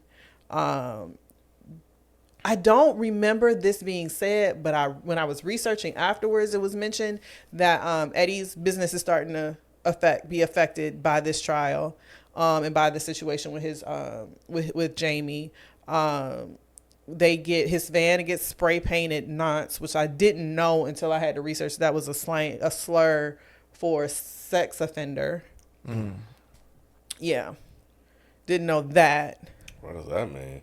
So I'm assuming because of Jamie's, like the whole incel reference with him, that because they go to the store to get paint to cover this up, and we see that the dude who works at I guess the equivalent to the Home Depot is like, I don't think he did it. He knew the case, that there's this whole community of people that are rallying around to crowdfund to get him off because they don't believe that he was guilty, that he was bullied, and it's this whole incel support that he's now getting from the community. So society is at fault in their eyes, and why they're trying to rally behind to get him out? Who's at fault? Society. Oh, essentially, yeah, like she bullied him. yeah, they're blaming her for calling him an incel, and then like you had this. This is what she get. Yeah, kind of thing. That's what she gets. It kind of to what y'all said. We don't even know if he did it for real. Like, is that him on the tape, kind of thing? We're the only ones, Ken. The whole city got behind. Right, for real. He had to pull him to the side and be like, hey, bro, let me holler at you. Right. So, I know they did your son dirty. right. But I also think that Eddie's having a hard time dealing with that idea that there's this whole community that Jamie's now becoming like the spokesperson for the incel community, and that his son is now being brought into this whole manosphere situation. And I think Eddie's trying to deal and figure out how he feels about that. He catches the kids who do it. He jacked them up. They was stupid anyway. Following me? Yeah, Right. they was dumb as hell. was Kids, bro. Yeah. So, what did you guys think about Eddie's reaction to all of this on his birthday? Well, it's a terrible birthday. But I think that they didn't say specifically, but what the wife said is that she said, my mom can find you work or something like that. Find you something to do. Okay, So, gotcha. yeah, so that was because I was like, oh, what's going on with his situation? The one scene I was thinking about the most was when he caught those kids. And how would I react if I found the kids that spray painted that shit? And I think I would have reacted just like him. Now, I don't think I would have been crazy enough to throw paint on the window so I can't see. That shit's crazy. I don't think I would have did all that. But I'm tossing some bicycles. I'm tossing some bikes, bro. I'm tossing some bikes. And matter of fact, I don't even think I would have gave them that shit back. Yeah, that's my bike. I put your now. bike in the back of my van. I'm telling you, bro. Now again, that's you're stealing. That's theft. So, but so it's vandalism because you threw the bikes. But why? And y'all are harassing me at this point. And then all the parents are like, "Did you see anything?" I ain't gonna say shit to you. Snitches get stitches. Is what I heard. So they all was like, "I ain't see shit," But yeah, I think the reaction that I would have been very similar to him is if I would have caught them kids. You know, because now you're intimidating me, my family. You know, Vandalizing my property. vandalize my property. I have to make them go with me because I don't know what the hell is going to go on. You know, in my household, I wouldn't even have to convince my family. Like, they would have been like, you ain't leaving me here. They would have been in the car before me, Spike, as soon as they saw some shit. But I think those kids got what they deserve, you know, in that particular situation. But he was just trying to have a good day. They were jamming the air supply and shit like that, bro, would take on me, and they were telling stories of, It you was know, really sweet. it was cool. It all just came crashing down because of, yep. He was like, you don't know what I've been through. Da, da, da, da. Yeah, he was going off. Is the consensus that his reaction was Justified. Yeah. I wouldn't have put my hands on the kids personally. I probably would have You don't think you would? nah. That's a charge. All of this going on though. That's a charge. I can't put my hands on no kids. I could yell at them. I could put fear in their heart that way, but I can't put my hands on. I did think about that. I not saying that I wouldn't have done that, but when he was doing it, I was like, hey, bro, you got to be careful. Nah, yeah. You know, but the anger. You with Jamie. right. But I can't say that, like, I don't know, I probably would have been seeing red and so upset that I probably would have. That was a big ass kid, too. So, you know, if it was on like, what the hell? If it was on my property, I would have. See, that's what would have made me madder. Like, you already did it on my property. Now you follow me. You still fucking I know. with me. But what I'm saying is that I would have jacked them up like that on my property, but not like in public. I think it would have made me madder to find them, like, just, I came out the store, y'all here too.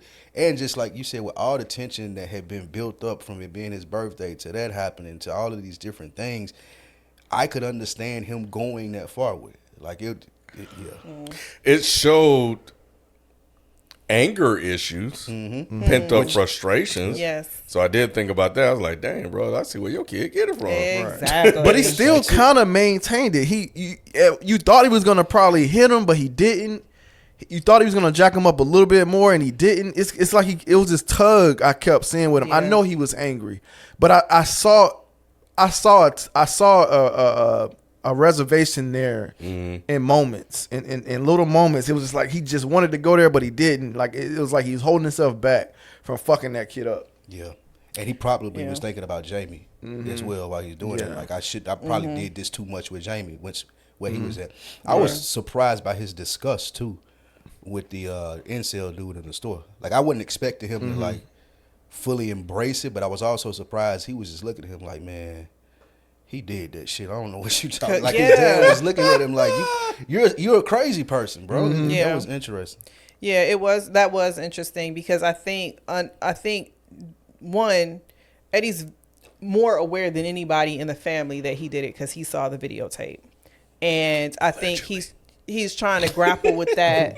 Like I said, he went and put flowers down at the girl's grave. So I think that in his heart of hearts, he knows his son did it, and he is trying to figure out why his son did it. And in doing all of that, and the whole incel of it all, and this whole situation with the way these young boys are looking at young women, how much of that did I contribute to? And I do think he's low-key disgusted by it, because if it weren't for this subset of society, would my son be where he is? Right. So there may be a certain blame that Eddie has on that community for where his son is too. Agreed. Then they get in the car and they get the call from Jamie, who he tells his father that, sorry, today is your birthday, but I want to go ahead and let you know I'm a plead guilty. That conversation also was very telling, because when he said that, his father never said anything else to him. His mother had to take over the call. Facts. So again, a reaction of disappointment to where I can't even address it. Yeah. So I think that throughout this show, we see the different ways that Eddie almost doesn't deal with difficult situations. Like he said, when the conversation between him and his wife was really good too, but he says, I couldn't even look at him when he was playing football, because he was so bad. It's like I couldn't even. It's like he completely rejects Jamie when he finds himself in these situations where he's disappointed with his behavior. His reaction is to reject his son. Did y'all get that, or was that just me? I think it's fair to say that his reaction was to reject his sons, especially in the sense of what we've been hitting on at. He personalized this a lot more. Like, it stopped being about Jamie, and it was more like, at the end of this, even when we see them like crawl up in the bed, it's like, damn, I fucked up. It ain't so much that he fucked up. Like, there was so much more that I could have did to avoid this situation, with it not being just a direct thing, but it's just a more overarching thing as to how, like you were saying, like, how I parent my kid. Like, I think, like, him not saying anything else, it's like, damn, I done fucked up enough. Now I got my son calling me from jail, saying he's guilty for a murder. I don't think he thought he fucked up. I think he did. I think that's what the last scene was. And then the mother. It didn't like the mother. She's like, look, sometimes it's just like this. Like sometimes because he was just like, did I do this to them? And so I thought she said, no, you didn't. It's just one of those things. See, I think that crept in his head. That's why he even had to ask, like, I fucked up. But then he had to confirm with his life partner. But I thought she was supporting him. Like, look, it's not your fault. She did say, but we did make him. She said we made him. She did say that. She said, I think, and she ended it with saying, I think it's okay for us to accept that we probably could have done better. She said that? She did. That was a I loved that conversation between the two of them. Because it's like, yeah, you have to, at some point in time, when your child does something this heinous, you have to kind of, if you do not question your level of responsibility and obligation to this, then you are a piss poor parent, in my opinion. But I feel like there are stories out there where they like, man, he came from a good home, and it was like, we just don't know where it went wrong. Yeah, absolutely. You cannot. Like, this motherfucker crazy. Yes, you cannot know, but not knowing and not taking a moment to figure out where your accountability lies is two different things. Like, I can say, like, you have to question. You, as a parent, you have to question. Like, I do that.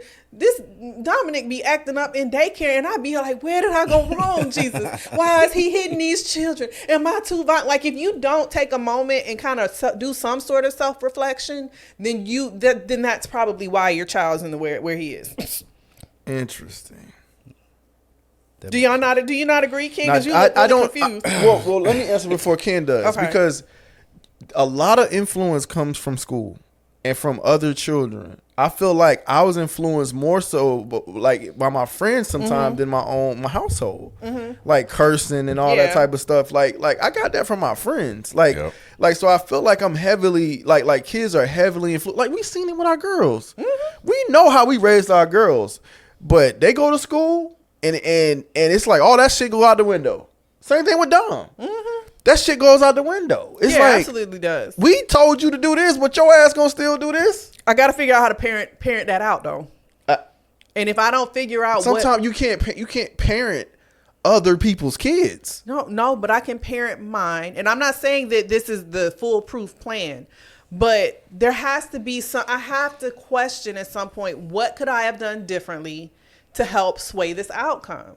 Sometimes I'm telling you, sometimes I think like what the one kid say, he was so focused on being popular. He was talking to the cop. He's like, he was probably popular in school. Like, these kids care about shit like that. That is, I went to go have lunch with one of my friends. He has two sons, and he was talking about what Roddy said. He's like, out of nowhere, his son just starts stuttering.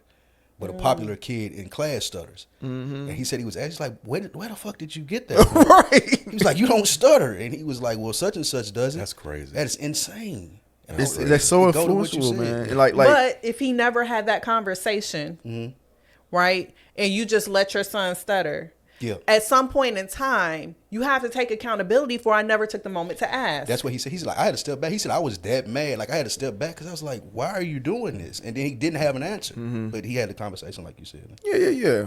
I mean, you could try to, I get what you're saying, offset those things. And and you know, we have experience at this point to offset things that happen in school, things that they experience. So yeah, I do I don't disagree that you have to offset it, but some shit like you just can't control. I don't know. I think parenting being difficult is true. They do get things from us. Miles got suspended for a fight. It was sort of our fault because he was like, well, you told us to defend ourselves if somebody hit me. We had to eat that. Yeah. We were disappointed, but we did say, like, you have to take up for yourself. So that was us saying that. Now we do say, hey, go tell the teacher, go do this, that, and other. But, you know, these kids, you know, they have certain triggers, you know. And I remember, and I think I shared this on Is the Mic Salon, where Kendall got suspended from school because some kid was messing with him and he threw a fucking chair at him. So, and I had to go deal with that situation, but the kid was bullying him, right?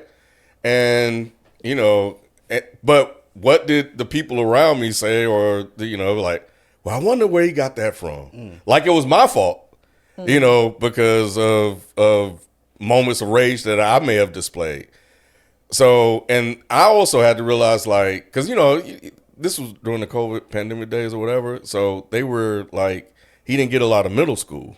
And I've been really thinking about, like, that's so, yeah, like I was telling my wife, I said, I think he really could have benefited from, like, that part of school because we held him out until it was safer to go. But I would hear him in there talking to these kids online, cursing, talking shit. And I was like, man, that shit different when you go in school. When you in somebody's face, that's different. And I thought he wouldn't do that, Spike.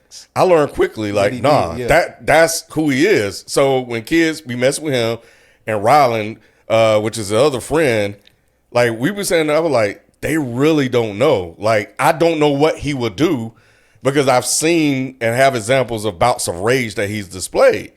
So you may think you can mess with him, but this kid, I don't know what the fuck he's gonna do.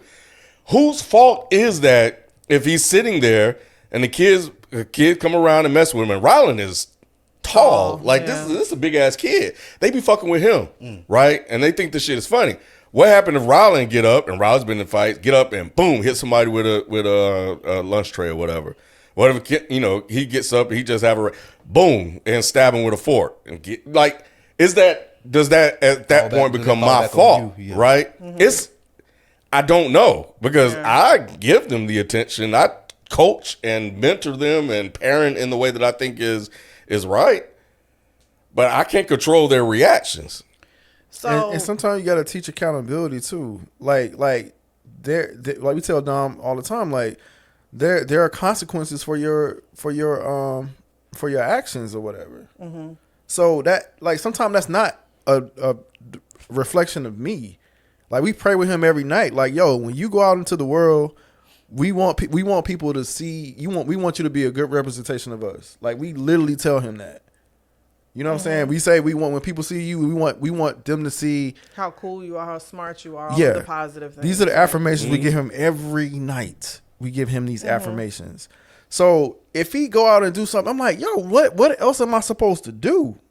Like, I'm instilling certain values in him, certain morals in him. But that could easily be derailed by peer pressure, all kinds of stuff that's out there with that's outside of my control.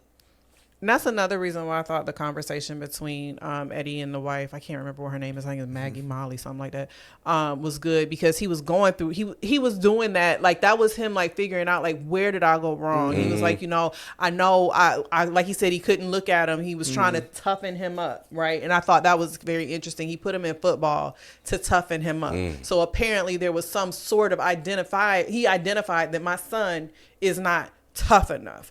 So you have that. He said then he picked up the business, and I know once I got the business I really wasn't around as much, so I took he admits I might have took my eye off the ball. They were talking about how the kid, this is what really kind of got me, how he goes upstairs, goes in his room, close the door, they don't see him, so he's on the computer all day, you know. And once the kids get to that high school age, that happens. It's like they don't really, they isolate themselves from the family. They create this environment in their room, and you don't know what that environment really, you know, is what all is in there. So as a parent, my parents, no doors closed in our house. Like, what are we doing to combat that, but still allow them the privacy and the autonomy that they need to become a full person? So I really thought that this conversation was good. Yes, we have to teach our children accountability. You can't do that if you're not taking accountability for yourself either. And I thought it was really cool to see him have the support of his wife and say, no, you were a good dad. You were a great dad.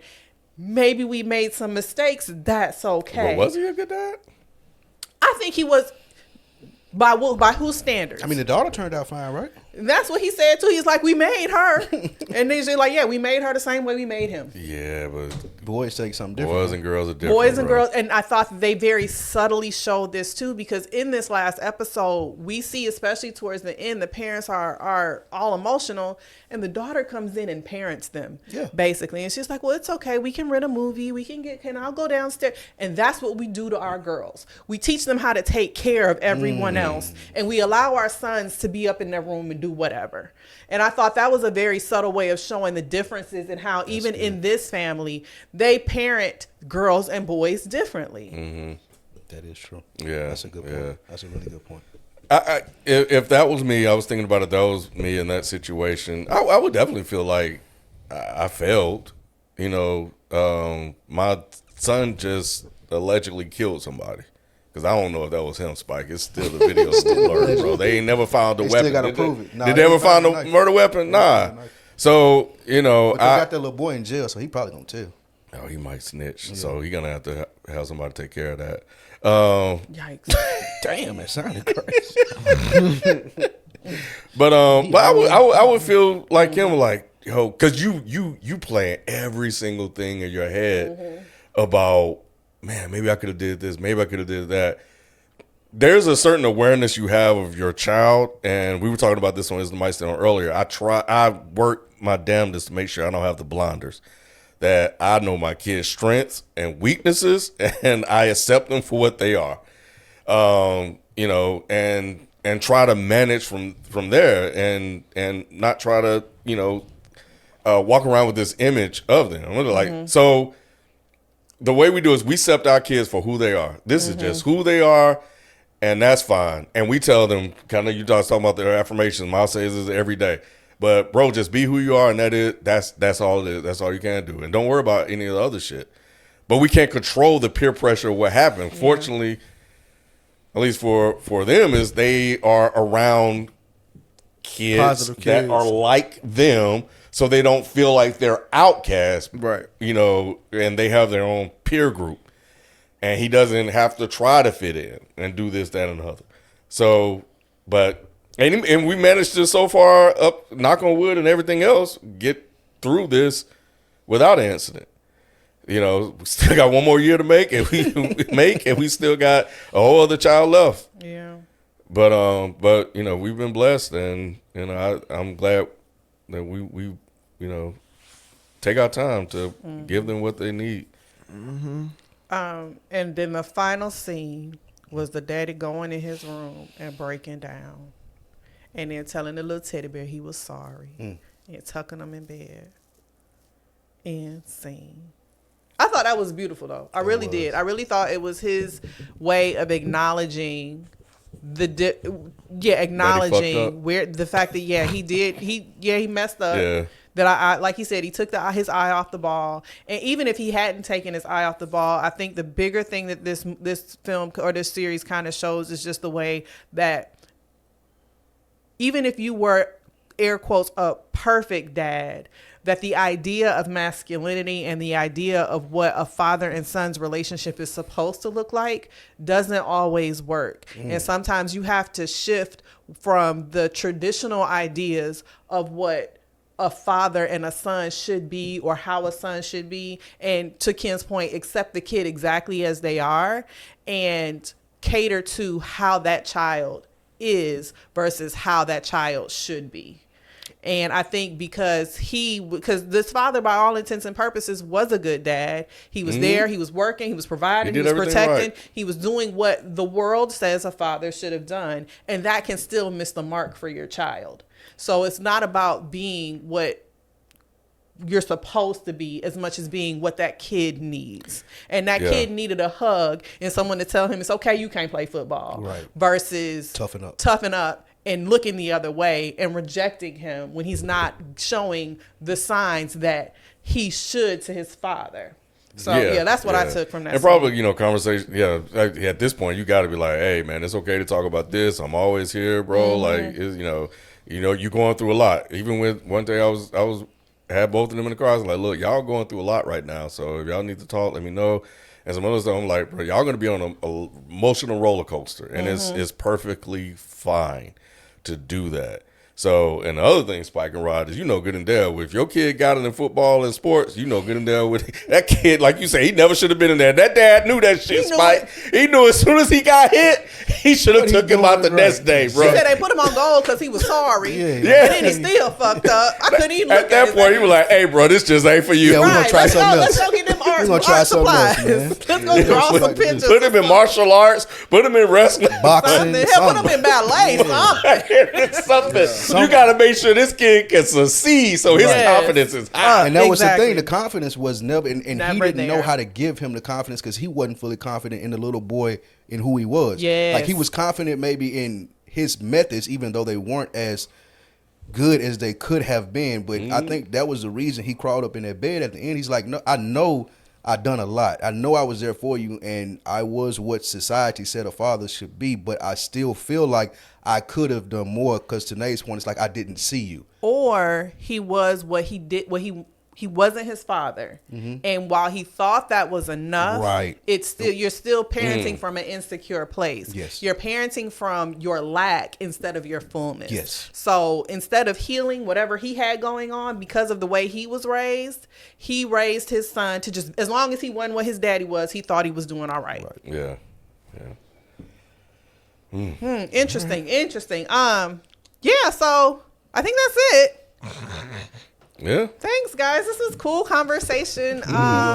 Thanks as always for listening. I do horrible on these outros, so watch this or listen to this wherever you stream FPS podcast. I don't know what I'll be on next, but it was White fun. Lotus 3.